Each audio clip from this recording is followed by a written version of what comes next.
La Segunda Guerra Mundial. Eventos, personajes, tecnología. Le doy la bienvenida a nuestro episodio del día de hoy. Episodio 97. Después de Stalingrado. Muchas gracias a mis oyentes. Regresamos a Europa y esta vez hablamos de los combates luego de Stalingrado, a la vez que hacemos un resumen de las operaciones alemanas en 1942. Agradezco a Fernando Paz por acompañarme nuevamente en este episodio y compartir su conocimiento con nosotros. Empezamos nuestro episodio. Fernando, muchas gracias, qué bueno verte, gracias por estar nuevamente aquí en el podcast. ¿Cómo estás? ¿Cómo van las cosas por España? Pues yo estoy muy bien, por España ya las cosas van, vamos a decir que regular, pero bueno, vamos tirando, que decimos por aquí. Bueno, son tiempos medio locos con todo lo que está ocurriendo, como esto se graba en marzo del 2022, todavía estamos con todo el tema del famoso COVID, ahora tenemos el tema de Rusia y Ucrania, es decir, razones para tenernos despiertos no faltan, en todo caso. Desde luego que no. Bueno. Y además vamos a hablar de un episodio que transcurre en la zona que precisamente en estos días, a finales de marzo, pues es la zona de combates entre Rusia y Ucrania, los mismos lugares. Efectivamente, me llamaba la atención ver eso y yo decía en algo que grabé en cierto momento, el momento que regresamos a Europa, vamos a estar hablando de estos lugares en los que en estos días se habla de estos temas. Pero bueno, ojalá haya una resolución razonable y aceptable en esa crisis que tenemos en este año. Y yo quiero muy rapidito comentarte dónde estamos. Salimos de Europa luego de Stalingrado. Básicamente cerramos el tema de Stalingrado, pero Stalingrado solo. No hemos visto todo lo más lo que está ocurriendo, qué es lo que va desarrollándose en este momento. Ahí abandonamos Europa, me fui para el Pacífico para cubrir los eventos por esos lados y ahora estamos de regreso. Entonces, para arrancar un poquito desde antes, la Operación Azul. ¿Qué me puedes decir tú brevemente de la Operación Azul 1942? Pues vamos a ver, la Operación Azul es la operación que comienza Alemania el 28 de junio de 1942, atacando el frente sur de la Unión Soviética. Soviéticos y alemanes más o menos coincidían a grandes rasgos, grosso modo, en esa división en tres frentes del frente de combate, y los alemanes ya no tienen la potencia como en 1941 para desarrollar el ataque en tres ejes y lo hacen solamente en uno, y deciden, yo creo que en general con buen criterio desde su punto de vista, atacar en el sur. De hecho, la Unión Soviética a finales del 41, donde va perdiendo la partida con enorme claridad y donde está siendo aparentemente al menos aplastada por la Wehrmacht, hace en el Comité Central del Partido Comunista de la Unión Soviética, se hace un análisis muy inteligente de la situación, en donde se dice que aparentemente Alemania va ganándonos la guerra, pero en realidad al no haber entrado en el Cáucaso, estamos en noviembre del 41, repito, el análisis dice, al no haber entrado en el Cáucaso y al no habernos tocado un litro de petróleo todavía, en realidad Alemania estratégicamente está perdiendo la guerra. Bueno, ignorando desde luego esa conversación en el seno del Comité Central del Partido Comunista de la Unión Soviética, pero intuyendo que efectivamente era el sur el lugar donde esa guerra se podía finalmente vencer, Hitler decide que sea en ese eje de ataque en el que se emprenda la ofensiva en el verano del 42, y así lo hace el 28 de junio. Sí. Es decir, que cambian el objetivo de una victoria más bien política, Moscú, a una victoria que en realidad ya parece que se va volviendo tremendamente urgente. No es que tienen reservas ilimitadas de petróleo, y si no acceden a ese petróleo se complica mucho. Yo he oído que Stalin era de la opinión de que habría un ataque nuevamente contra Moscú en el 42. ¿Es eso correcto? Sí, es correcto. Stalin, el grupo de ejércitos centro-alemán había resistido con una enorme ferocidad los ataques soviéticos del invierno del 5 de diciembre del 41 hasta el mes prácticamente de abril, y tenía la sensación Stalin de que Hitler trataba de conservar la mayor parte de territorio posible para reanudar la ofensiva en la primavera, el verano del 42. Así es. Stalin estaba convencido de que el ataque iba a producirse ahí, y por tanto el ataque alemán que se produjo en el sur le cogió, digamos, bastante por sorpresa. Y entonces los alemanes deciden ir hacia el sur. En ese avance se menciona una de esas decisiones de Hitler respecto a que las cosas van muy bien, por lo tanto toma una decisión que resulta controversial. Él avanza y la idea es el Cáucaso, pero en cierto momento decide el tema este de dividir y Stalingrado. De acuerdo a lo que tú has leído, ¿Stalingrado era parte del proyecto o fue de repente una tarea adicional? Bueno, vamos a ver, el objetivo efectivamente era el Cáucaso, era el petróleo. El talón de Aquiles de Alemania durante toda la guerra fue el petróleo. Se da una paradoja además, y es que en el norte de África Rommel estaba operando sobre un auténtico mar de petróleo que era Libia, pero el petróleo en Libia no se descubre hasta los años 50 y por tanto se ignoraba que estaban sobre algunos de los pozos de petróleo más ricos del mundo, lo cual hubiera solucionado el problema de Alemania para toda la guerra, sin duda ninguna. Así que la estrategia alemana se basaba, por tanto, en la captura de esos pozos de petróleo. Alemania apenas tenía el petróleo rumano, el petróleo de Ploeste y algunos pequeños pozos en Hungría, no tenía más. Así que dependía por completo del abastecimiento foráneo. La operación efectivamente se dirige hacia el Cáucaso como eje principal del ataque, pero hay una operación de flanco, cualquiera que tenga en la cabeza el mapa de esa zona del sur de la Unión Soviética lo entenderá inmediatamente. Hay una operación de flanco que se dirige contra el Volga. ¿Por qué? Pues porque un contraataque soviético desde el Volga hasta el Don hubiera aislado por completo a las tropas alemanas en el Cáucaso. Claro, como estuvo de hecho a punto de suceder después en el mes de diciembre y enero, ¿no? Diciembre del 42 y enero del 43. Así que la operación de Stalingrado, en principio, asignada al grupo de ejércitos B, era una operación de flanco, era una operación relativamente secundaria, importante, pero secundaria. La operación fundamental y principal era efectivamente la operación del Cáucaso, la operación que se asignó al 17 Ejército de Roth de Infantería y al primer Ejército Panzer de Kleist. Entonces, bueno, se cometió un error, Alemania cometió un error fundamental, no solo Hitler, también el Estado Mayor, aunque lógicamente tenía preocupación, sí consideraron que las tropas que habían destinado a la Operación Azul eran suficientes y en realidad eran 2 ejércitos de infantería y 2 ejércitos Panzer, porque luego estaban el 6º Ejército y el 4º Ejército Panzer, el de Paulus y el de Hoth, que fueron los destinados a Stalingrado. Realmente eran poca cantidad de tropas para los objetivos propuestos. A lo largo de toda esta conversación veremos cómo muchas veces alemanes y soviéticos cometen el mismo error, que es una sobreestimación de sus fuerzas y una subestimación de las fuerzas del enemigo, lo que les lleva a situaciones que les ponen al borde de la derrota completa a los dos en varias ocasiones. Cometieron, por decirlo así, el mismo error. Respondiendo a tu pregunta directamente, efectivamente Stalingrado en principio era apenas, en el diseño de la Operación Azul, era apenas un nombre en un mapa. Era donde echar el extremo oriental de la defensa alemana sobre el Volga. Era de forma absolutamente natural el pensar en Stalingrado, pero sin darle desde luego mayor importancia. Cuando veo en esos mapas, lo que veo es que justamente si llegas a Stalingrado, que no tenía que ser necesariamente Stalingrado, pero si ya estás en la orilla oeste del Volga, y digamos que los alemanes capturaron Stalingrado, entonces ya de ahí pueden interferir con el tráfico fluvial de la Unión Soviética desde esta orilla, si es que se aseguran esta orilla. Es decir, no es, a veces cuando se habla de Stalingrado, se le da un matiz como que Hitler perdió la cabeza y tenía que tener la ciudad con el nombre de su enemigo a costa que sea. Y no es así de sencillo. No, no es así de sencillo, ni muchísimo menos. Stalingrado fue adquiriendo un interés creciente a lo largo del tiempo por obvias razones. Toda la estrategia de la Operación Azul, en cuanto a la operación de flanco, evidentemente se dirigía a Stalingrado. Era casi natural, por decirlo de algún modo, ¿no? Es decir, la llegada al Volga en uno de los puntos, o quizás el punto más cercano, además al Don, ¿no? Y por tanto hubiera sido, desde el punto de vista militar, muy razonable. La conquista de Stalingrado se complica por varias razones.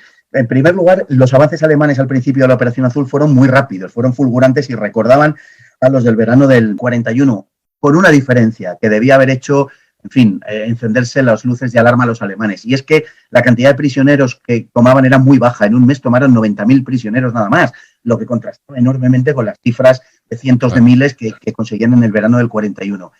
Hitler sacó la conclusión de que ante la huida soviética los rusos, dijo literalmente, están acabados.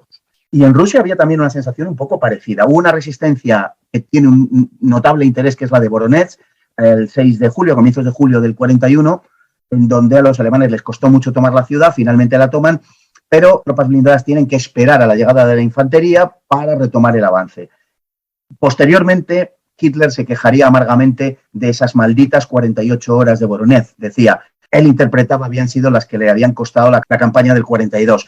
De forma un tanto exagerada, pero de algún modo no le faltaba razón, y de hecho fue lo que acaba destituyendo a von Bock, ¿no? Realmente la resistencia en Voronezh y en algunos otros sitios de forma puntual, pero fundamentalmente en Voronezh, es verdad que permitió al mando soviético reforzar las defensas en torno a Stalingrado, que estaban siendo un auténtico caos, hay que decirlo, y que retrata muy bien una película que se llama Enemigo a las puertas, por cierto, aprovecho para decirlo, ¿no? Que retrata muy bien el caos que había efectivamente en las orillas del Volga, en fin, esa política soviética incluso de disparar contra sus propios hombres, que en muchos casos estaban desesperados y se arrojaban al agua, ¿no?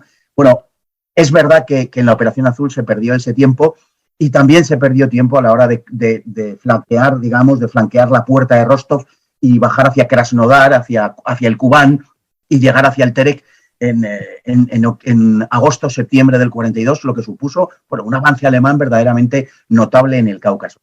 Hitler sacó la consecuencia de que los rusos estaban acabados, y ciertamente era una consecuencia muy aventurada. Después le pasaría lo mismo a Stalin con su enemigo, pero es verdad que parecía que ante la captura de terreno, enormes extensiones de terreno que caían en manos alemanas, por una parte, y por otro lado la llegada al Cáucaso, pensemos que estamos hablando, si tenemos el mapa, como digo, en la cabeza o alguien lo tiene delante, estamos hablando de casi las orillas del mar Caspio. Estamos hablando de que el Cáucaso tenía dos objetivos: uno, los pozos de petróleo Maikop, Grozny, Bakú, y además la llegada, cuidado, a las fronteras nada menos que de Turquía y de Irán, para forzar en Turquía la adhesión al eje y para provocar en Irán una revuelta contra la ocupación británico-soviética del país, que llevaba allí desde agosto del 41. Es decir, que estamos hablando de la estepa calmuca, estamos hablando de pueblos budistas, estamos hablando de una estepa en la que hay camellos bactrianos, estamos hablando de Asia Central realmente ya, ¿no? Entonces, claro, visto desde hoy esa situación, pues digamos que se aprecia de un modo distinto a como se veía en 1942. No era tan disparatado hacer una valoración de que los soviéticos estaban acabados. Batallones enteros del Ejército Rojo se pasaban a la Wehrmacht como voluntarios, desertaban masivamente. La sensación era que efectivamente estaban acabados. Y eso conecta con la situación en África, porque como ya están enredados por allá en África también, y en Egipto los británicos se han reforzado y ya no hay el avance, si lograban completar eso, no solamente que en teoría llegaban a tener todo el petróleo que necesitaban, sino que le cortaban la fuente de petróleo a los británicos a través del Medio Oeste, es decir, ganaban y les quitaban a los rivales por el mismo lado. Hubiera sido, la idea no era mala. Y ahí viene uno de estos asuntos que se dice a veces, y es que Hitler se distrajo, Stalingrado, al final Stalingrado se volvió lo que no se volvió. Aquí una pregunta que por supuesto no sabemos la respuesta. Si Hitler no hacía eso, ¿llegaba al Cáucaso? ¿Llegaba a Irán? Si Hitler no hubiera, digamos, no se hubiera encelado con Stalingrado. Ajá, exactamente. Y no es pregunta con truco. Y te digo desde dónde vengo yo. Yeah. Yo creo que para este momento, en realidad, los soviéticos ya están lo suficientemente fuertes como para que aún sin esa distracción, no sé si llegaban o no llegaban, pero aún si llegaban, iban a encontrar todo destrozado al mejor estilo soviético. Es decir, no sé en realidad qué perspectiva tenía ese ataque realmente. Bueno, vamos a ver, es que es verdad que podían esperar. Bueno, los alemanes confiaban que mediante operaciones de comandos pudieran apoderarse de los pozos de petróleo, de los grandes pozos de petróleo, antes de que los soviéticos los destruyeran. Y en algún que otro punto lo consiguieron, hay que decirlo, pero no en los grandes pozos. De hecho, no llegaron ni a Grozny ni a Bakú, y los de Maikop sí los conquistaron, pero estaban cegados por los soviéticos. Es decir, que no les hubieran tardado un año en poder explotarlos. Ahora bien, en cualquier caso, lo que sí conseguían era que la Unión Soviética se viera privado del 90% de su petróleo. Cuidado, es que la maniobra era tremenda. Aunque él no lo pudiera conseguir, por lo menos sí que le privaba a su enemigo de esos inconcebibles fuentes de petróleo. Pensemos que en Azerbaiyán, por ejemplo, en Bakú, el petróleo sale directamente de la tierra. Es decir, uno va andando por los campos del mar Caspio en Azerbaiyán y se va impregnando el calzado del petróleo que sale de la tierra. Es decir, eso hay que verlo para entenderlo, ¿no? Y sí hubiera conseguido, claro, esa privación a los soviéticos de los pozos de petróleo. Y como bien dices, por otro lado, los planes del Estado Mayor, que estaban solo en embrión, pero que ya estaban en la cabeza de Hitler y del Estado Mayor para la primavera de 1943, era un descenso a través del Cáucaso hacia la Mesopotamia y efectivamente coger en una pinza gigantesca entre las tropas del Afrika Korps por Egipto y los italianos, lógicamente, el eje en Egipto, por un lado, que llegara hasta Palestina, y por otro ese descenso desde Mesopotamia hacia también Palestina, que es donde supuestamente se hubieran encontrado, con lo cual hubieran conseguido, de luego, más de la mitad del petróleo del mundo, por una parte, y por otro lado, hubieran desmedulado el Imperio Británico. Toda la posición en Oriente Medio y la propia India hubieran quedado prácticamente, no ya en entredicho, seguramente lo hubiera perdido por lo menos el Próximo Oriente, también Gran Bretaña, y es muy probable que la India también, mediante sublevaciones y, en fin, la colaboración con Japón, que quizás se hubiera suscitado, algo que nunca sucedió, pues hubieran podido también perder la India. No deja de ser, claro, historia ficción. Claro, por supuesto, nunca se sabrá. Tienen sus propios problemas con la India y con el Japón, incluyendo miembros del ejército indio que están dispuestos a pelear del lado japonés a fin de librarse ya del Imperio Británico. Pero bueno, Stalingrado se da como se da y es una de esas, creo que alguien la ha descrito como la batalla con más muertos de la historia de la humanidad, una de las batallas más crueles de todos los tiempos, en que se va peleando poco a poco, llegan los alemanes prácticamente a las orillas del Volga, se supone ya casi lo tienen, no lo tienen y al final resulta ser un movimiento gigantesco de pinza soviético en el que atrapan a todo este grupo en esta zona. Tienen una crisis entre manos, Hitler se ve obligado a llamar a Manstein. ¿Dónde estaba Manstein? Pues le había mandado, primero había estado, entre mayo y julio había estado en Crimea, al frente del 11º Ejército, tomando Sebastopol, que era lo que les quedaba a los alemanes de tomar en Crimea, que la fortaleza cae a comienzos de julio del 42, y luego le manda a Leningrado para la Operación Luz del Norte, para que asaltase, provisto de la artillería pesada, que también había actuado en Sebastopol, bueno, podemos decir artillería súper pesada, le manda para la conquista de Leningrado, pero esa Operación Luz del Norte en Leningrado nunca se llevó a efecto. Y entonces, en el otoño, ante el cariz que estaban tomando los acontecimientos y consciente Hitler de la inmensa valía de su, sin duda, mejor militar, mejor general, que era Erich von Manstein, le manda llamar para que le haga un poco de bombero, ¿no?, en la zona entre el Don y el Volga y rescate al 6º Ejército de Stalingrado. Lo que pasa es que la operación, cuando se emprende a mediados de diciembre del 42, es ya, podemos decir, muy tarde, por un lado, porque los soviéticos han reforzado mucho el anillo de Stalingrado, y por otro lado, no permite la salida del 6º Ejército. Es decir, esa operación se podía haber tenido un mayor éxito, por lo menos una mayor probabilidad de éxito, si se hubiera permitido que el 6º Ejército saliera de Stalingrado y no conservara sus posiciones en la ciudad y en el entorno de la ciudad. Pero fue empeño de Hitler, posiblemente persuadido también por Hermann Göring, que le aseguró que la Luftwaffe le proveería con 500 toneladas diarias de habituallamiento. Hitler pues estimó que era mejor conservar las posiciones, aguantar hasta Pascua, dijo literalmente, y mientras tanto tratar de unir al 6º Ejército con las tropas de Manstein. Como sabemos, la operación se quedó a 40 y tantos kilómetros de ser culminada, porque ya los soviéticos, como digo, habían fortalecido mucho el Kassel, el anillo de la caldera en la que habían encerrado Stalingrado, con lo cual nunca fue posible llevar a cabo esa operación. Incluso para las circunstancias que se daban en ese momento, lo que hizo Manstein fue verdaderamente encomiable desde el punto de vista militar. La misión de Manstein, y tengo entendido que Manstein en sus memorias, él decía que a él se lo envió a Stalingrado no a liberar al 6º Ejército de Paulus, sino a sumarse al 6º Ejército de Paulus para continuar la pelea.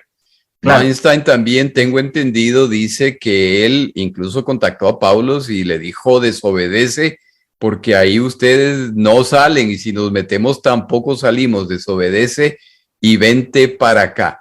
¿Ese es Manstein contando la historia o es Manstein dándose una palmadita en la espalda cuando ya todos los involucrados han muerto al final de la guerra? Bueno, Hitler. No, eso es verdad.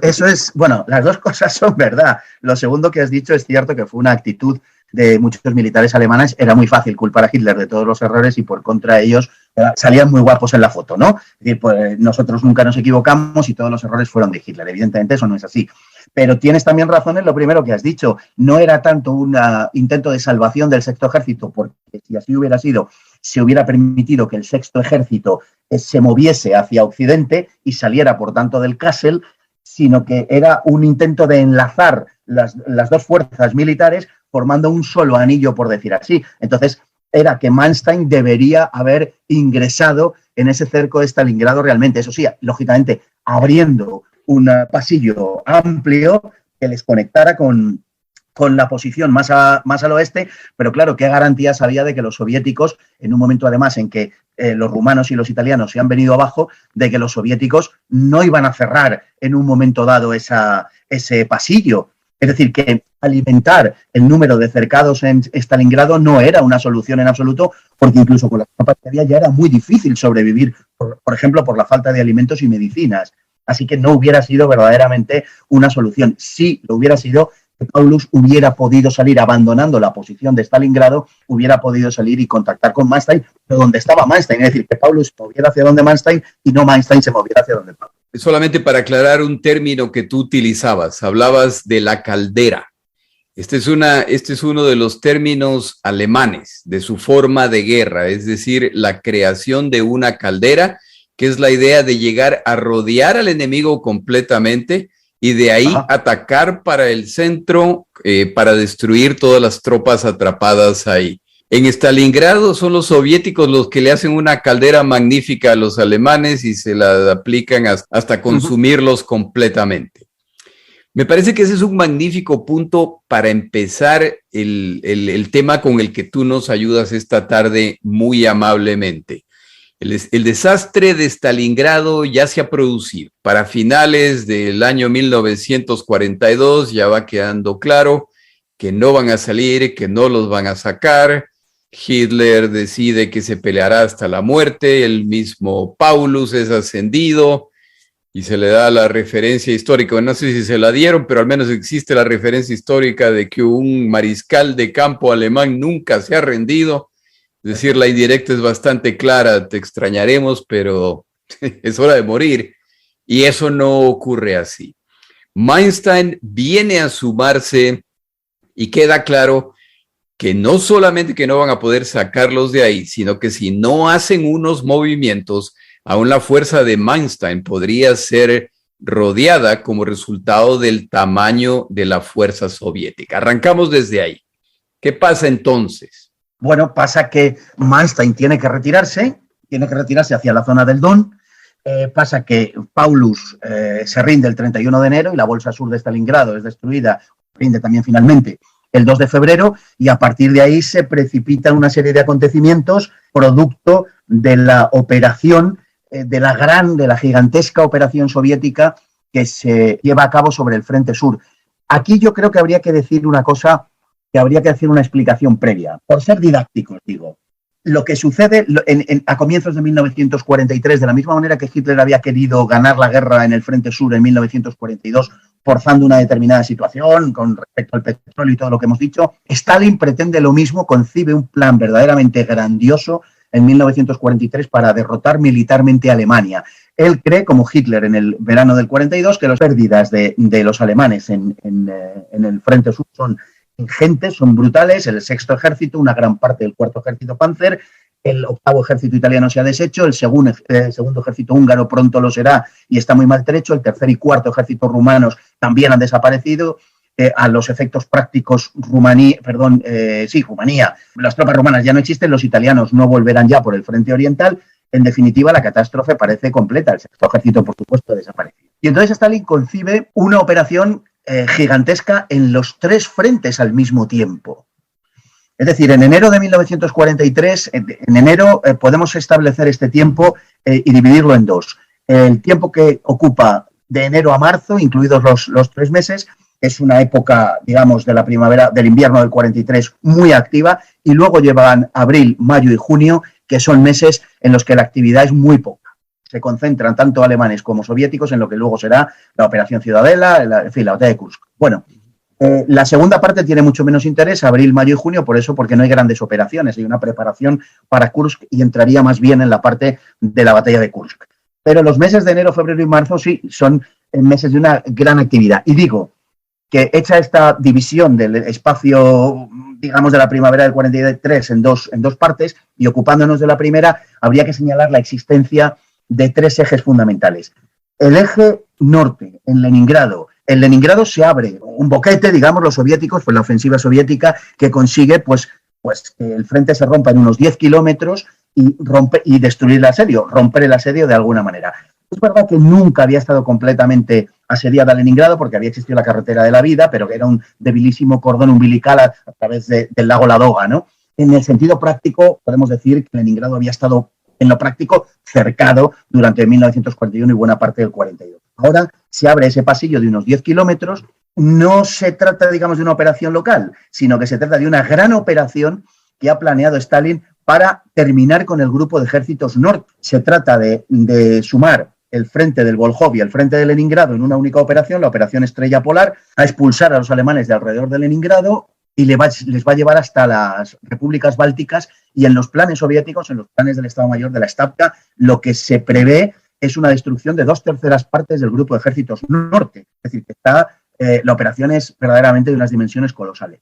Es decir, que en 1943 a Stalin se le ocurre una idea muy similar a la de 1942. Luego de Moscú, se le ocurre que un contraataque masivo es lo indicado y les va como les va en el 42 con la Operación Azul del contraataque. En 1943 a Stalin se le ocurre más o menos la misma idea.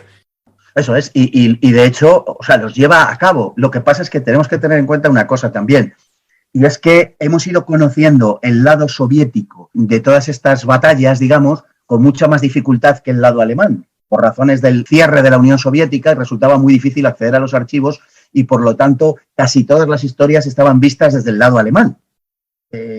Esto ha sido absolutamente frecuente, digamos, hasta hace muy poco, pero hoy sabemos que había pues una cantidad de operaciones que se nos han ido escapando durante todo este tiempo. Y la primera, como digo, es esa de Leningrado, que realmente perseguía objetivos mucho más ambiciosos. Tenemos una segunda que es probablemente, y cada vez se ha ido abriendo más la idea, de que era la operación principal. Y era la operación sobre el grupo de ejércitos centro que en noviembre de 1942 Stalin ordena destruir a Zhukov. Es la operación Marte.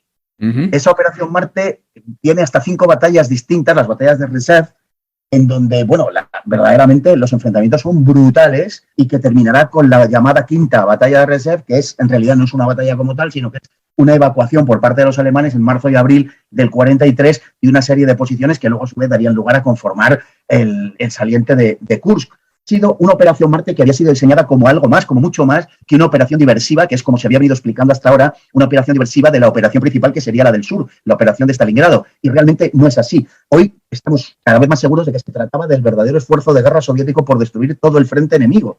Esa operación en el centro, y esto tiene naturalmente una gran importancia. Lo que pasa es que fracasó, y la magnitud de su fracaso fue lo que hizo que los soviéticos oscurecieran lo que sucedía en el frente central y que en cambio pusieran el foco en Stalingrado y en Ucrania, porque Zhukov se había estrellado, como digo, contra los alemanes, contra sobre todo las tropas de Model. Bueno, pues que sabemos que un general, un mariscal enormemente duro y muy difícil de aniquilar. El objetivo era acabar con el grupo de ejércitos centro, que para Stalin era la amenaza permanente, y acabar con él en el saliente de Reserve Vyazma, ¿no? ¿Qué pasó? Pues que, en muy pocas palabras, el segundo ejército Panzer y el segundo ejército alemán, además oportunamente reforzados, porque funcionó muy bien ahí el envío de refuerzos, resistió de manera determinante, mientras que los soviéticos recibían, aunque estaban en superioridad, sus refuerzos con mucha demora. Además, esa operación dependía del éxito en la zona sur, y por tanto, cuando en la segunda mitad y sobre todo en la última semana de febrero los alemanes empezaron a llevar las de ganar en el sur, lo que ahora veremos, suspendieron la operación, pero porque estaba siendo un fracaso. Si me permites, fíjate la magnitud de la operación Marte y dónde residía el verdadero esfuerzo de guerra soviético. Te diré que a la operación Marte se le destinó el 31,5% de los soldados disponibles del Ejército Rojo en Rusia, el 46% de las fuerzas blindadas, el 32% de artillería y el 38,5% de los aviones. Mientras que a Stalingrado, en comparación con estas cifras, se le enviaron frente al 31,5% de los soldados del Ejército Rojo, Stalingrado, del que se envió al centro a la Operación Marte, en Stalingrado se envió el 18%, es decir, un 13% menos. De tanques, mientras que fue el 46% de los tanques al Grupo de Ejércitos Centro, a destruir el Grupo de Ejércitos Centro, aquí se envió el 20% solamente de los tanques, es decir, menos de la mitad de los que se envió al centro. Y un 20% de la artillería frente al 32% y un 30,6% de la aviación frente al 30 y casi el 39% de la que se envió al Grupo de Ejércitos Centro. Ahí, y creo que es Glantz, sí. Creo que es uno el que ha tenido más acceso a esta información soviética.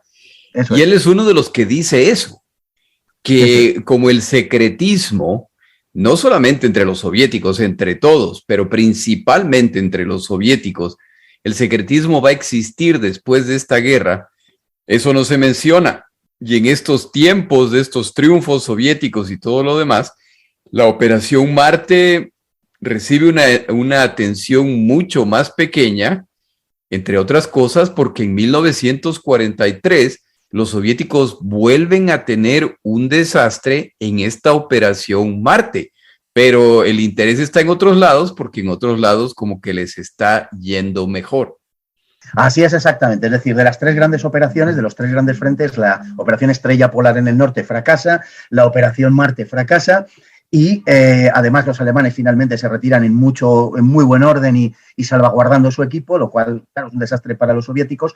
Y solo en el sur es donde se obtienen grandes éxitos. Primero, como es natural, la batalla de Stalingrado y también la retirada alemana del Cáucaso, aunque casi se puede considerar que la retirada del Cáucaso fue hasta cierto punto un éxito. Como diría Churchill, no se ganan las guerras con retiradas, claro, pero no se pueden ganar las guerras cuando vas perdiendo si no consigues retirarte. Y ahí yo tengo entendido que eso tiene mucho que ver con Manstein, que tiene que ver con la genialidad de Manstein. Claro, porque Manstein es puesto de facto al frente del ejército alemán en el sur. Manstein tenía un objetivo. Bueno, tenía dos. Uno, naturalmente, era derrotar a los soviéticos, como era su deber y demás, pero el otro era conseguir que Hitler le diese libertad operativa en Rusia. Él estaba pensando en crear una especie de Estado Mayor, por decirlo de alguna manera, que dirigiese toda la guerra en el este. Como eso era inviable, que por lo menos le permitiese dirigir la guerra en el sur, donde él estaba. Y eso más o menos sí se lo permitió Hitler. Es verdad que tenía intromisiones y en fin, en muchas ocasiones, y que trataba también de dirigir a su manera, pero sí que es verdad que a Manstein le dio una libertad operativa que no le dio a nadie. Y Manstein fue el que organizó la recuperación después de de mantener Rostov abierto, que como sabemos pues es la llave que permitió la retirada del primer ejército Panzer y de muchas unidades del 17º ejército, algunas de las cuales también quedaron en Kubán, pero muchos se retiraron también gracias a que Rostov, claro, quedó abierto y hubo un pasillo que luego desempeñarían un cierto papel más adelante, justo en la zona donde hoy se están desempeñando los combates, pues en la zona del Mar de Azov, en Taganrog, en Donetsk, que entonces se llamaba Stalino, en fin, en la zona del Donetsk y del... Tú decías, Hitler como que se lo permitió, más o menos, y Manstein, según yo he leído muy inteligentemente, se lo plantea como... Esto te permite separarte de las operaciones, lo que si hay una victoria, por supuesto, es tuya y te la reconocemos. Pero si hay una derrota, la culpa es mía, la culpa es del comandante en el lugar. Pero Hitler como que ya no está muy de humor para todas estas cosas. Pero una de las cosas que yo tengo entendido... Si me permites, Jorge, claro. Si me permites, al hilo de esto, Hitler había generales a los que sí les permitía casi todos.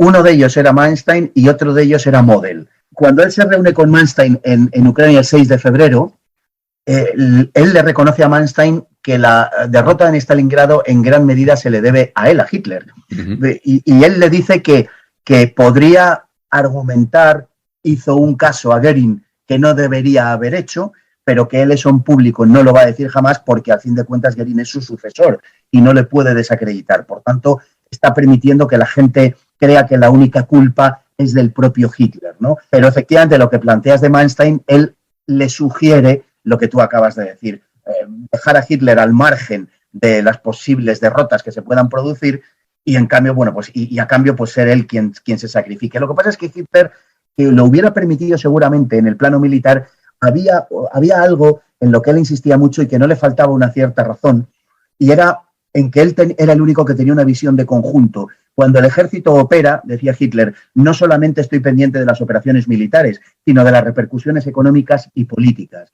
Es decir, que lo que para un militar puede ser casi un absurdo operacional, desde el punto de vista económico o político, puede tener mucho sentido. Por ejemplo, dirigirse a una zona donde estás cerca de la frontera de un país con el que tienes algunos problemas, o al revés, quieres atraer a tu órbita, ¿no? Bueno, probablemente por eso Hitler, más que por la convicción en cuestiones de tipo militar, nunca terminaba de soltar la dirección de las operaciones, y de hecho, cuando Manstein salga, Hitler lo que hará será todo lo contrario, será tener una dirección todavía más firme de las direcciones. Yo tengo entendido, la preferencia de Manstein era, después de todo lo ocurrido, más bien reagrupémonos, reconstituyamos un frente, reforcemos los distintos grupos, traigamos la gente, traigamos el material que necesitamos para lanzarnos al ataque, pero existe ahí, debería existir una pausa como para reforzar todo esto. Hitler, creo yo, a lo largo de toda la guerra siempre tuvo la misma esperanza, y es que finalmente los soviéticos están llegando al fondo de sus reservas y ya mismo caen. ¿Eran esas las actitudes? Sí, los dos ejércitos y los dos líderes, Hitler y Stalin, durante el verano del 42 Hitler y durante el invierno del 43 Stalin, pensaron que sus respectivos enemigos estaban en las últimas. Una gran parte de los errores cometidos, sin duda ninguna, se debe a eso. Es decir, que Hitler permitiera, por ejemplo, que el avance sobre Stalingrado del Sexto Ejército y del Cuarto Ejército Panzer estuviera en manos de rumanos e italianos, es sin duda una muestra de la confianza en que los soviéticos estaban acabados, efectivamente, como decía. Y lo que Stalin y el Estado Mayor soviético hará durante el invierno de 1943 también es una demostración de que creían que efectivamente los alemanes estaban también acabados y que todo el frente se podía derrumbar. Y efectivamente la gran labor de Manstein durante el mes de enero del 43 es la de reagrupar a una serie de fuerzas que estaban dispersas, derrotadas y que venían en grupos, entrando como podían a través de Isium, de Kharkov, etcétera, para volver a constituir una gran unidad. Y de hecho, lo que será luego la contraofensiva de Kharkov, la toma de nuevo de Kharkov por los alemanes, la tercera batalla de Kharkov, se realizará con tropas, algunas de refresco recién llegadas de Francia, de las Waffen-SS, pero otras tropas enormemente desgastadas, eran las tropas de los combates invernales, una mezcolanza un poco rara. Y ese volver la derrota-victoria que consiguió Manstein, como señala David Glantz, sin duda ninguna se debe en gran medida a que los soviéticos habían sobreestimado sus capacidades y los habían sobreestimado tanto que ni siquiera y eso que habían avanzado en algunos puntos hasta 560 kilómetros desde el Cáucaso, ¿no? Creían que como la logística no les podía seguir, lógicamente, a esa velocidad y las líneas de abastecimiento estaban muy estiradas, muy alargadas, creían que se iban a poder vivir sobre el terreno, de lo que daran a los alemanes, ¿no? De lo que consiguieran de los derrotados alemanes. Y es verdad que durante un tiempo lo consiguieron, mientras los alemanes eran débiles. Pero cuando Manstein les vuelve a reagrupar a comienzos de febrero, entonces se encuentran con unos alemanes mucho más fuertes, de los que ya no pueden vivir y su logística no les llega. Y entonces se convierten en cazados. Es interesante que en el este de Europa les pasa algo similar a lo que les ocurre en el norte de África, en que cuando uno ataca pero se aleja mucho de sus líneas de logística, tiene que dar media vuelta, porque a menos que lleguen a Tobruk o a Alejandría o a una ciudad, de nada sirve avanzar todo eso. Las líneas de logística son los que les obligan a regresar. ¿Es eso lo que pasa en 1943? ¿Por qué después de ese momento en que los soviéticos parecen ya, porque sí da la impresión que ahora sí ya rompieron a los alemanes, cómo es que se llega al punto en que les está empezando a suceder lo mismo que en el 42? Bueno, eso lo contó en su momento, creo que de forma muy brillante, Basil Liddell-Hart, y luego en tiempos más recientes, Glantz, al que nos hemos referido en varias ocasiones.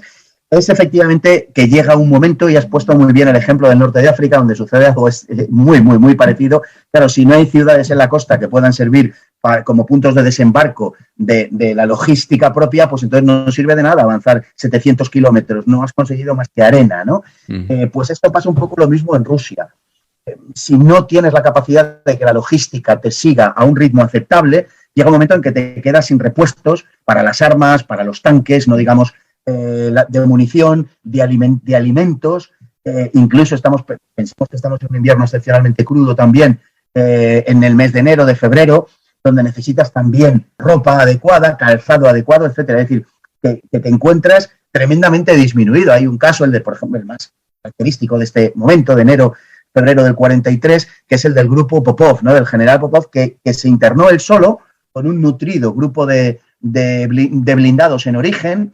No se sabe exactamente cuántos eran, pero eran varios cientos, probablemente cerca de 300, en la retaguardia alemana, que para comienzos de febrero ya le quedaban solo 137 tanques, según el informe que él envía a su superior, a Batutin, y después empieza, claro, está viviendo de los alemanes durante todo ese tiempo, era un grupo que había destruido uno de los aeródromos desde los que se habituallaba a Stalingrado, que ha caído Stalingrado y posteriormente a eso sigue avanzando. Él llega un momento en que se da cuenta de que lo que está haciendo es una locura, porque ninguna provisión soviética le llega y no está seguro de que pueda vivir de los alemanes siempre. Y efectivamente llega un momento en que no puede vivir de los alemanes. Se han fortalecido, Manstein ha recuperado un gran número de armas y de pequeñas unidades dispersas, algunas de ellas blindadas, contraataca y termina con este grupo, ¿no? Prácticamente de forma íntegra. Bueno, esto resume mucho a un nivel más operacional más pequeño, pero resume mucho lo que pasaba. Claro, si no tienes una posibilidad logística real, al final es meterte tú en una trampa.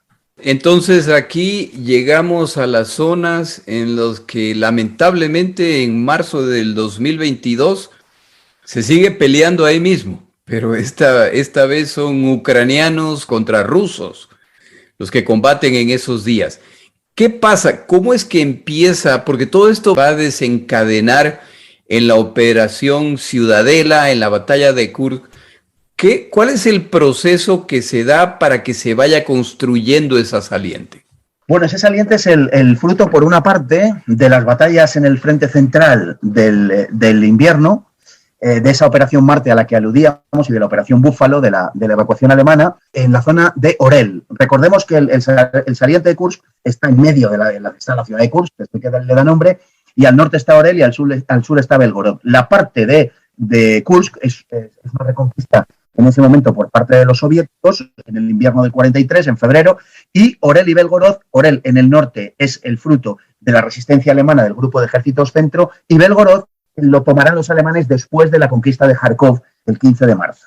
4 días después, el 19 de marzo, conquistan Belgorod, además sin excesiva dificultad.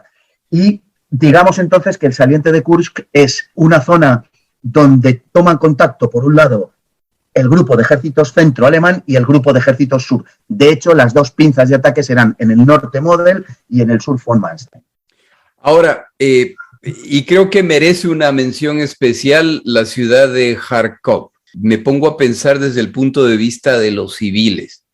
Lo que habrá pasado esta pobre gente, porque los soviéticos tenían la política de tierra arrasada. Cuando ya se sabía que se iba a perder una ciudad o una zona, a destruir todo para que no le quede nada al enemigo.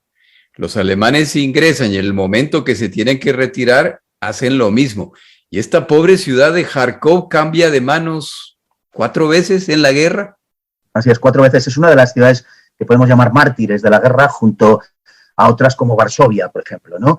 De ciudades que quedaron absolutamente destruidas varias veces. Es verdad que hubo ciudades alemanas también por los bombardeos, pero normalmente, quizá con alguna excepción, pero normalmente se debía a un bombardeo, a una operación, podemos decir. Pero es que en este caso, Varsovia queda destruida totalmente el año 39, queda destruida totalmente el año 44 otra vez, y queda destruida parcialmente incluso la parte del gueto en el año 43. Es decir, Varsovia fue verdaderamente arrasada en una proporción superior al 90%, que se dice pronto.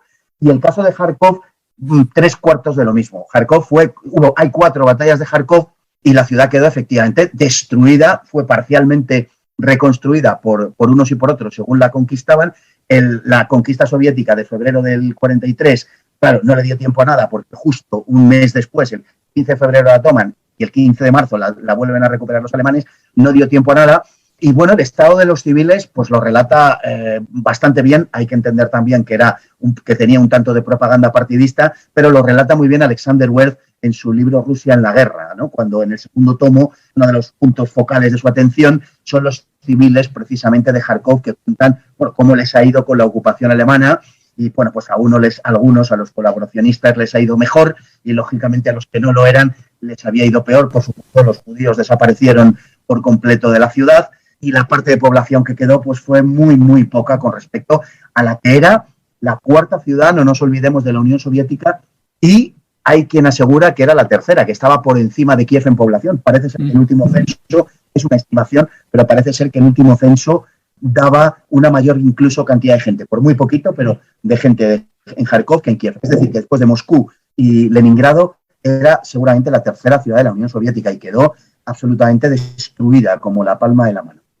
Sí, una ciudad que sin duda sufrió muchísimo como resultado de todas las invasiones de los dos lados y como tú decías, le fue mejor a los colaboracionistas hasta que llegue el otro lado. Y entonces ahí se lleva la peor parte el colaboracionista, hasta que llegue el siguiente lado y ahí vamos de nuevo. Y una de esas tragedias terribles, como tú dices, se dice muy fácil, quinta o cuarta ciudad, tercera ciudad más poblada de la Unión Soviética, arrasada al 75%, una cuestión terrible. Aquí una de esas preguntas que, por supuesto, no tienen respuesta correcta. En tu opinión, ¿cuándo pierden los alemanes la guerra contra la Unión Soviética? Bueno, efectivamente es muy, muy complicado contestar esto. Yo creo que Alemania pierde la guerra, vamos a ver, visto desde hoy. Quiero dejar esto claro, siempre que hablo de historia, lo que sucede con enorme frecuencia todos los días, pero siempre remarco esto porque tenemos el problema del anacronismo, que es enjuiciar el pasado con los criterios y con los conocimientos actuales, ¿no?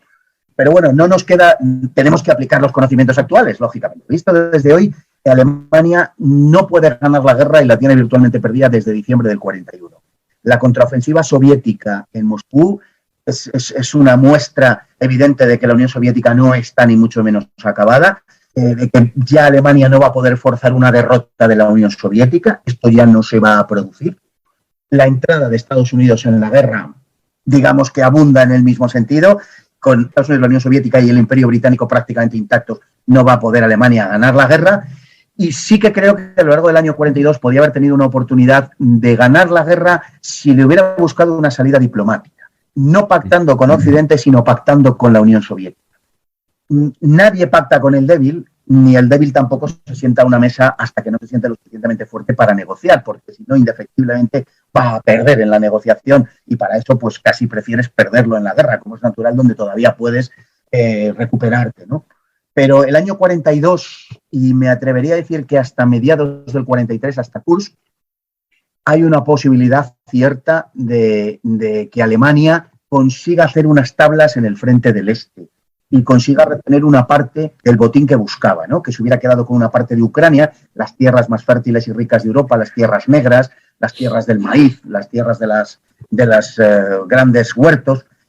Hubiera podido posiblemente conseguirlo, pero ya no ganar la guerra por la vía militar ya no la podría haber ganado. De hecho, el que Hitler montara en el verano del 42 en un solo eje su ataque y no en los tres como en Barbarroja es la mejor demostración de que ya no podía forzar una derrota de la Unión Soviética. Él mismo, digamos que de forma íntima, a sus íntimos, les confesó que, bueno, que no le importaba mucho si al otro lado de los Urales Stalin, por el que sentía también una cierta admiración, y parece que era recíproco el asunto, Stalin erigía un Estado bolchevique en la parte asiática de la Unión Soviética, no le hubiera importado gran cosa, llegó a decirlo, ¿no?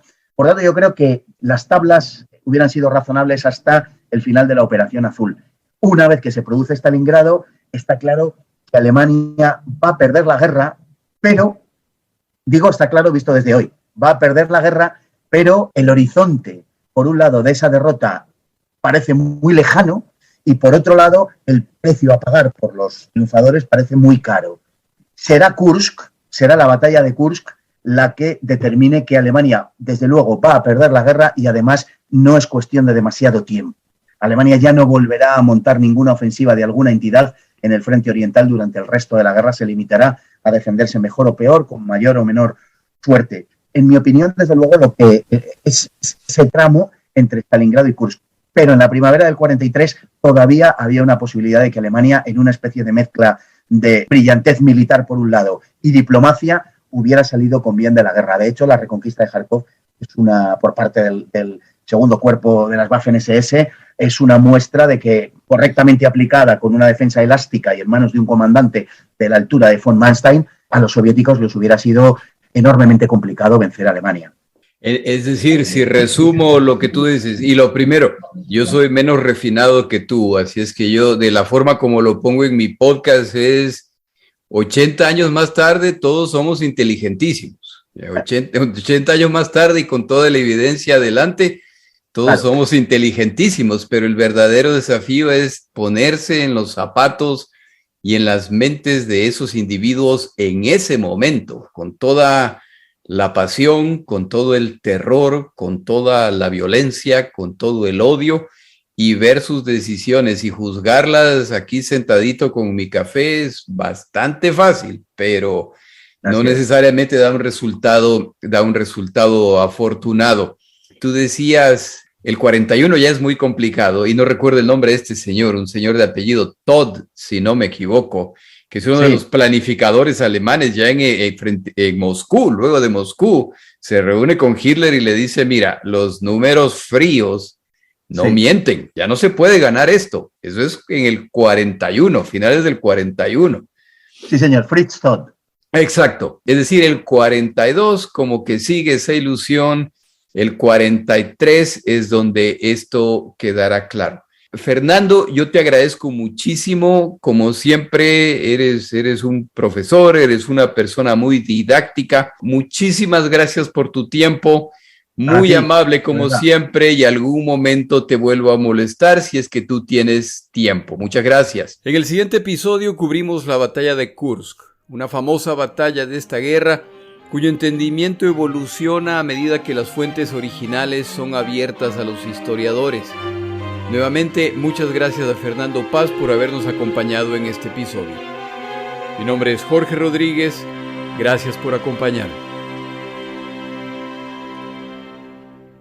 Para información adicional respecto a este episodio, las notas de este podcast, que incluyen la narración de este episodio, así como acceso a resúmenes, videos, documentales y materiales adicionales gratuitos disponibles en el Internet, por favor vaya a Amazon y busque el libro La Segunda Guerra Mundial, Eventos, Personajes, Tecnología. Al comprar estas notas me ayuda y me apoya financieramente. Puede encontrar información adicional en mi página web, lasegundagm.com. Muchas gracias.